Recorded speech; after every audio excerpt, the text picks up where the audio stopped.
If you would like to go live or start streaming on Twitch, today's video I'm going to show you how you can do it.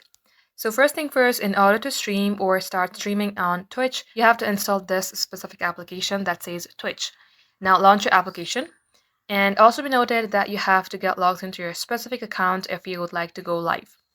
Now here you will see a plus button, tap it. It will ask you if you would like to stream games or IRL.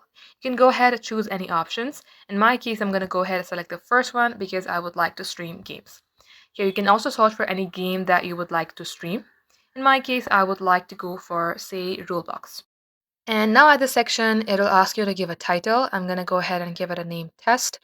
You can also stream any language like English. You can also type in that you went live. And here increase or decrease the media volume. And you can also change the VOD settings. If not, simply tap on launch game. It will ask you that this will be recording. Tap start now. Once done, it will automatically open the game that you were trying to stream. In case you would like to stop the streaming, you will see a red icon if you simply open your upper menu, and from there you can pause it.